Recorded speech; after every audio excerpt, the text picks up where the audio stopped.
It was a wake-up call for the residents of this small town in New Mexico when they were told they could run out of clean water in just a few weeks.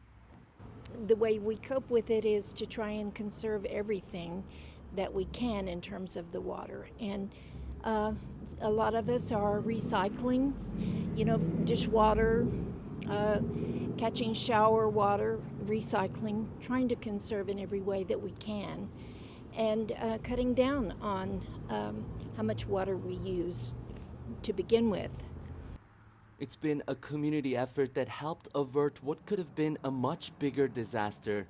We asked the customers, the consumers, the businesses to cut back, and they did a tremendous job, and they saved more than 10%. We normally use about 1.3 to 1.5 million gallons a day, and we're down to about 1.1.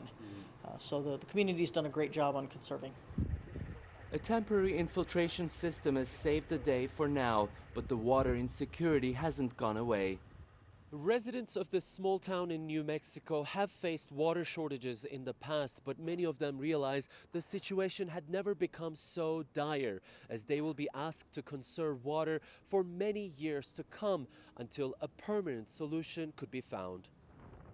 This summer, the largest wildfire in New Mexico's history resulted in massive debris that later contaminated some of its water supplies, including the main source for Las Vegas, reminding city officials about the unexpected consequences of climate change.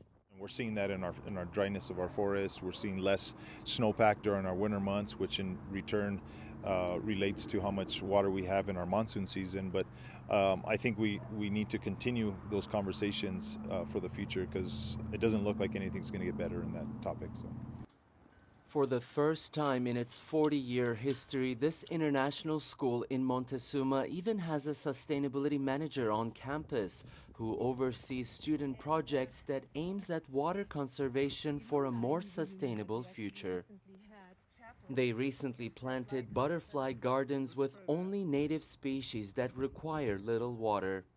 We also started to collect all the dry wood and dead wood from our campus and pile it into hedgerows, so that these become barriers for sediments to slow down water, to infiltrate water, and to rehydrate the soils. That will make us in the end more resilient against wildfire. State officials are also working on future preparedness by drafting a 50-year water plan that will suggest ways in which communities could adapt to the new realities brought by climate change. It is Tianshan, CGTN, Las Vegas, New Mexico.